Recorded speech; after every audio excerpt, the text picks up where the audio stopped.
咁我喺婚禮之前嘅1個月，自己一個離開咗屋企10日。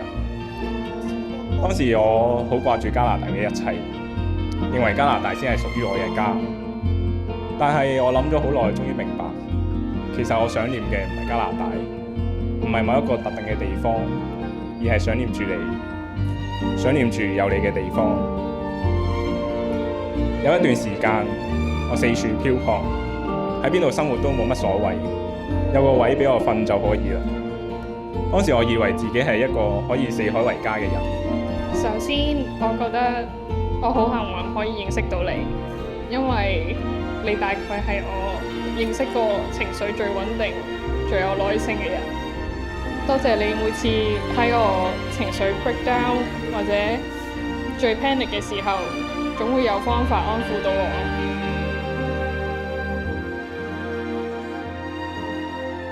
能夠在現場看到有這麼多的親朋好友們蒞臨一起見證，給予新人滿滿的祝福。在我們歡迎新人進場之前，我想要先邀請我們現場所有的親朋好友們，借用大家的雙手好嗎？借我你們的雙手，給今天的蒞臨的所有親朋好友們一個最熱情的掌聲。謝謝你們的蒞臨。係咪有一個屋企又有咩所謂呢？但原來係因為有你喺我身邊，先可以令到我咁安心，我先可以撐過呢啲生活。唔心安處即是家，有你嘅地方就係我嘅家。近排聽到一首歌嘅歌詞，我覺得好好，好想分享俾你聽。謝謝你接住我的傷，混亂裏有着你總可好養。萬幸你接住我的傷，動盪裏有着你風景照樣。我曾經同你講過，你將我喺深淵之中拯救出嚟。到呢一刻，我仍然係咁覺得。好多謝你願意同我繼續走落去，多謝你。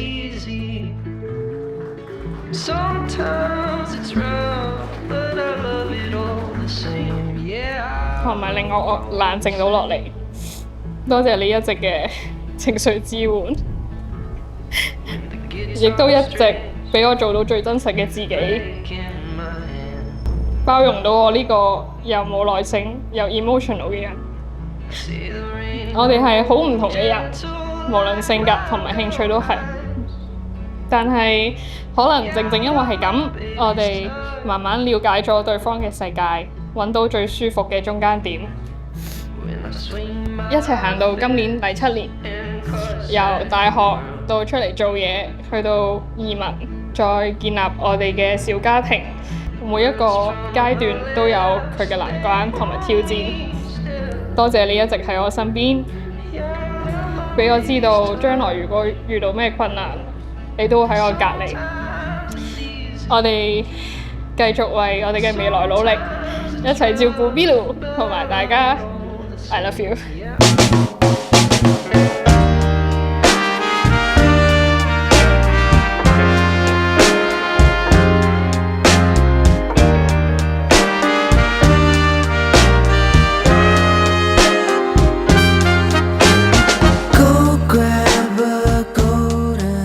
各位家人朋友，多謝你哋嚟臨我哋嘅婚禮。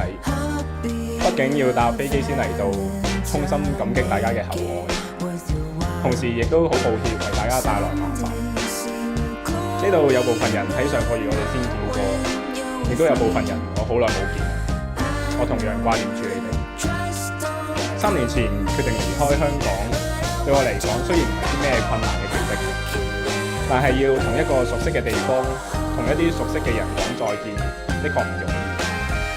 其實走咗之後，我都冇乜點諗過返香港，唔係我唔掛住大家，只係呢個只係時代嘅錯。好坦白講，今晚過後，下一次見面只係遲事。希望大家上年好好享受呢一次嘅 party， 好好活在當下，擁抱每一個所珍重嘅人。多謝大家。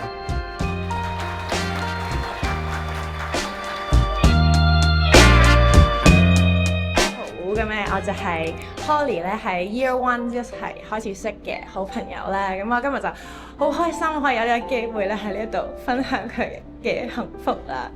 咁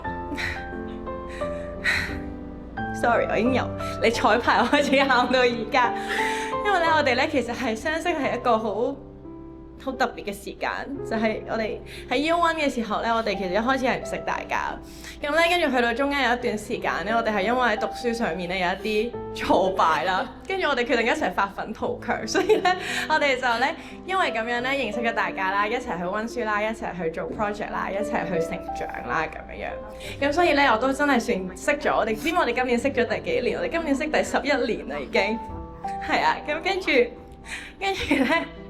我有喺當初咧知道咧 Holly 咧識咗 Jason 嘅時候咧，其實我都好戥佢開心啦，因為我覺得咧大家喺度睇 Holly 嘅樣嘅時候，可能會覺得佢好 cool 啦，好似好咩都好果斷啦，好冷靜咁啦，但係其實佢內心都係好需要人哋去愛佢啦，需要人哋去關心佢啦，好想有一個人可以接納佢、包容佢同埋願意聆聽佢嘅一個人。所以當佢同佢熟咗之後，就會知佢原來內心係都有柔弱嘅一個部分喺裏邊。咁我好記得咧有一個 moment 咧係我令我覺得 Jason 就係佢最適合嘅一個伙伴嘅時候咧，就係喺有一次咧我哋一齊去泰國旅行啦，跟住之後咧佢就買咗一條情侶手繩咧，就送俾咧 Jason， 咁啊一人一隻咁樣啦。咁翻到香港之後咧，Jason 咧就唔見咗嗰條手繩啊咁樣，咁咧佢同我哋分享嘅時候我就正常男仔應該都係買過一條啦，又或者係可能即係話對唔住啊咁樣。咁點知 Jason 咧親自去咗嗰啲手工店，自己買繩同埋買珠，跟住咧喺 YouTube 度重新織過一條差唔多一模一樣嘅送俾，即係戴翻住。跟住嗰一刻係我覺得哇，原來世界上係有一個人可以咁重視你嘅，即係唔係話會願意將啲嘢就咁啲承諾嘅嘢就咁就應承咗就算咯，係真心真意會將你擺喺佢最心入邊，所以希望你哋可以繼續互相扶持落去。佢係好適合你嘅人，你亦都係好適合佢嘅人。希望你哋雖然我哋唔係成日可以見面，但係你哋喺嗰邊一定要繼續幸幸福福照顧住 Bilu， 開開心心咁樣生活落去，係。我們嘅第四個真係好多謝大家嚟到啦，因為我哋兩個真係感受到大家對我哋滿滿嘅愛。因為喺呢個時代呢，屋企人同朋友都已經喺唔同嘅世界各地啦。咁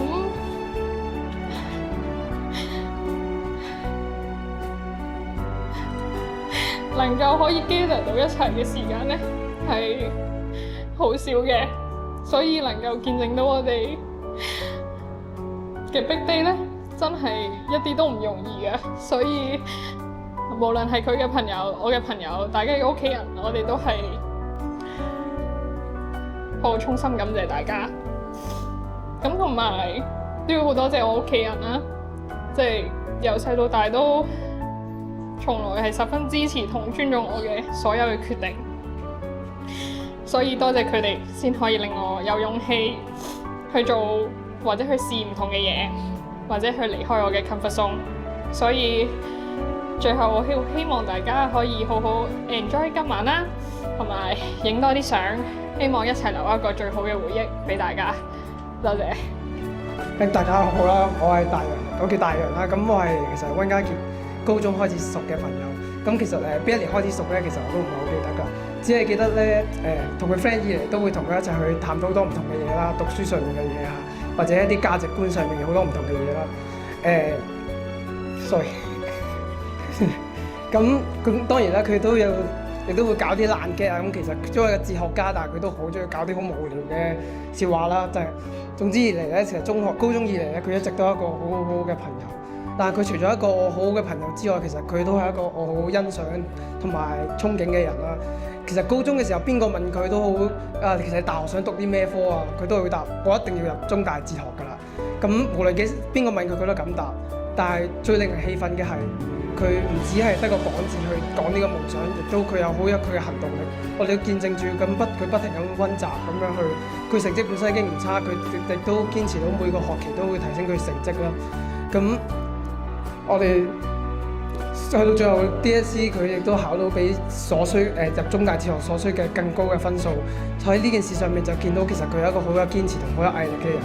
所以如果講起正確嘅人格或者我理想嘅人格，我總係會諗起我呢位好好嘅朋友。而呢個咁好嘅朋友，佢今日就結婚啦。